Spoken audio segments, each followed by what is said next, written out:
നമുക്ക് ചുരിദാറിൻ്റെ side slit ചുളിവുകളൊന്നുമില്ലാതെ വളരെ നീറ്റായിട്ടൊന്ന് അടിച്ചെടുത്താലോ? നമ്മൾ ചുരിദാറിൻ്റെ സൈഡ് സ്ലിറ്റ് അടിക്കാനായിട്ട് 1 ഇഞ്ച് സീം അലവൻസ് ചേർക്കാറുണ്ട്. അപ്പോൾ ആ സീം അലവൻസ് നമ്മൾ എവിടെയാണോ ബോഡി ഷേപ്പ് കൊണ്ട് നിർത്തിയിട്ടിരിക്കുന്നത്, അതായത് നമ്മൾ ബോഡി ഷേപ്പ് അടിച്ചതിന് ശേഷമായിരിക്കും ആദ്യത്തെ ബോഡി ഷേപ്പ് അടിച്ചതിന് ശേഷമായിരിക്കും സ്ലിറ്റ് അടിക്കുന്നത്. അപ്പം ആ സ്ലിറ്റ് അടിക്കാൻ ബോഡി ഷേപ്പ് എവിടെയാണോ നമ്മൾ എൻഡ് ചെയ്തിരിക്കുന്നത് ആ പോയിൻറ്റിൽ നിന്നും താഴെ വരെ 1 ഇഞ്ച് കണ്ടോ, ഞാനിവിടെ അടയാളപ്പെടുത്തുന്ന പോലെ 1 ഇഞ്ച് അളവിൽ നമ്മൾ മുഴുവനും ആ സ്ലിറ്റിൻ്റെ മുഴുവൻ ഭാഗവും ഇതേപോലെ ഒന്ന് മാർക്ക് ചെയ്തതിന് ശേഷം ബോഡി പോർഷനിൽ എൻഡ് ചെയ്തിരിക്കുന്ന ആ സ്റ്റിച്ചിൽ നിന്നും താഴെ വരെ ഒരു സ്ട്രെയിറ്റ് ലൈനായിട്ട് വരച്ചെടുക്കുക. അപ്പോൾ ഞാനിവിടെ ആ ബോഡി പോർഷനിൽ നിന്ന് താഴെ വരെ സ്ട്രെയിറ്റ് ലൈനായിട്ട് വരച്ചെടുത്തിട്ടുണ്ട്. ഇനി നമുക്ക് വരച്ചെടുത്ത ആ സ്ട്രെയിറ്റ് ലൈനിൻ്റെ മുകളിൽ കൂടെ ഒരു സ്റ്റിച്ച് എടുത്ത് കൊടുക്കാം. അതായത് നമ്മൾ എവിടെയാണോ ബോഡി ഷേപ്പ് നിർത്തിയിട്ടിരിക്കുന്നത് അവിടെ നിന്ന് താഴെ വരെ ആ ലൈനിൽ കൂടി ഒരു സ്റ്റിച്ച് ഇട്ട് കൊടുക്കുക. അങ്ങനെ നമ്മൾ സ്റ്റിച്ച് അടിച്ചു കഴിഞ്ഞു. ഇനി ഈ സ്റ്റിച്ച് നമ്മളിനി സ്ലിറ്റ് അടിക്കണ്ടേ? അപ്പോൾ ഒരു ഭാഗം നമ്മൾ അടിച്ചിട്ടുണ്ട്, മറ്റൊരു ഭാഗം അടിച്ചിട്ടില്ല, അത് ഓപ്പണാണ്. അപ്പോൾ ആ ഓപ്പൺ ഭാഗം പിടിച്ചു വെച്ച് നമ്മൾ ഇതുപോലെ നിവർത്തി വെച്ച് കൊടുക്കുക. അതിനുശേഷം നമ്മൾ സ്റ്റിച്ച് അടിക്കാൻ എളുപ്പം താഴെ നിന്ന് മുകളിലോട്ടാണ് നമ്മൾ സ്റ്റിച്ച് അടിക്കുന്നത്. ഇതുപോലെ താഴത്തെ വശം നിവർത്തി വെച്ചതിന് ശേഷം നമ്മൾ സ്റ്റിച്ച് അടിച്ചു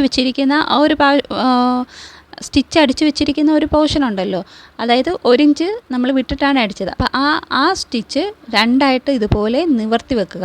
ഇവിടെ ഒന്ന് അയൺ ചെയ്തെടുത്താലും നല്ല എളുപ്പത്തിൽ നമുക്ക് മടക്കിയെടുക്കാൻ സാധിക്കും. അപ്പോൾ ബിഗിനേഴ്സിന് അയൺ ചെയ്തെടുക്കുകയാണെങ്കിൽ വളരെ എളുപ്പത്തിൽ തന്നെ നമുക്കിത് മടക്കിയെടുത്ത് സ്റ്റിച്ച് ചെയ്യാൻ കഴിയും. ഇനി നമ്മൾ 1/2 ഇഞ്ച് വീതിക്ക് തുണി മടക്കി അകത്തോട്ട് കയറ്റി വെച്ചതിന് ശേഷം ഇതുപോലെ മൊത്തത്തിലൊന്ന് അടിച്ചെടുക്കാം.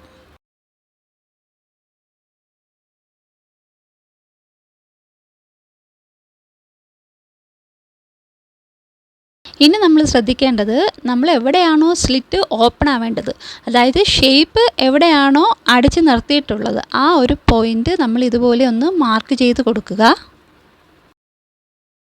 അതിനുശേഷം നമ്മൾ ആ സൈഡ് ആ മാർക്ക് ചെയ്ത ആ ഒരു പോയിൻ്റ് വരെ മാത്രം അടിച്ചു കൊണ്ടുവന്ന് അവിടെ പോയിൻ്റ് ചെയ്ത് നിർത്തുക. അടിച്ച് പോയിൻ്റ് ചെയ്ത് ആ നിർത്തിയ ഭാഗത്ത് നിന്ന് അപ്പുറത്തെ ജോയിൻറ്റിലേക്ക് നമ്മൾ ഇതുപോലെ മടക്കി വെച്ചതിന് ശേഷം ഒരു പതുക്കെ 2 സ്റ്റിച്ച് കൊടുത്ത് അവിടെയും പോയിൻ്റ് ചെയ്ത് നിർത്തി ഇതുപോലെ തിരിച്ചെടുക്കുക. എത്രത്തോളം ഞാൻ ഈ പറയുന്നത് നിങ്ങൾക്ക് മനസ്സിലാകുന്നുണ്ടെന്ന് അറിയില്ല, എങ്കിലും ഇത് 2 തവണ നമുക്ക് ഈ വീഡിയോ കാണുമ്പോഴത്തേക്കും നമുക്ക് മനസ്സിലാകും എങ്ങനെയാണിത് അടിച്ചെടുക്കുന്നതെന്ന്. ബാക്കിയുള്ള സ്റ്റിച്ചും നമുക്ക് ഇതുപോലെ താഴോട്ട് അടിച്ച് ഫിനിഷ് ചെയ്തെടുക്കാം. അങ്ങനെ നമ്മളത് കംപ്ലീറ്റ് ചെയ്തെടുത്തു. വളരെ പെട്ടെന്ന് ഈസി ആയിട്ട് തന്നെ ചെയ്തെടുക്കാവുന്ന ഒരു സ്റ്റിച്ചിങ് ആണിത്. അതായത് സൈഡ് സ്ലിറ്റ് നമ്മൾ സാധാ അടിക്കുമ്പോൾ, ബിഗിനേഴ്സിൻ്റെ കാര്യമാണ് ഞാൻ ഈ പറയുന്നത്, സാധാ നമ്മൾ അടിക്കുമ്പോഴത്തേക്കും ചുളിവോ ഷേപ്പില്ലായ്മയോ നമുക്ക് കാണാറുണ്ട്. അങ്ങനെ ആ ചുളിവും ഷേപ്പില്ലാതെ ഇരിക്കുന്നത് ഒഴിവാക്കാൻ വേണ്ടിയിട്ടാണ് ഈ ഒരു മെത്തേഡ് ചെയ്യാൻ പറയുന്നത്.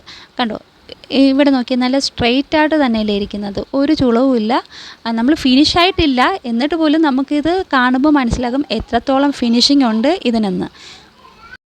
ഇനി നമ്മൾ ചെയ്യേണ്ടത്, ആദ്യം നമ്മൾ അടിച്ചു കൊടുത്ത ഒരു സ്റ്റിച്ചിങ് ഇല്ലേ, ആ സ്റ്റിച്ചിങ് ഊരിയെടുക്കുക എന്നൊരു ടാസ്ക്കാണെന്ന് പറഞ്ഞ് പേടിപ്പിക്കുകയൊന്നുമല്ല കേട്ടോ.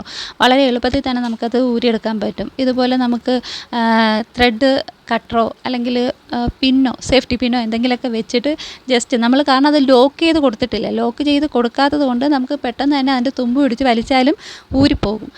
അല്ലെങ്കിൽ ഇതുപോലെ ഒരു കട്ടിങ് നീഡിൽ വെച്ച് വളരെ പെട്ടെന്ന് തന്നെ നമുക്കിത് കെട്ട് പൊട്ടിച്ചെടുക്കാനും പറ്റും. അങ്ങനെ നമ്മുടെ സ്റ്റിച്ചിങ് എല്ലാം ഇവിടെ പൊട്ടിച്ചിട്ടുണ്ട്.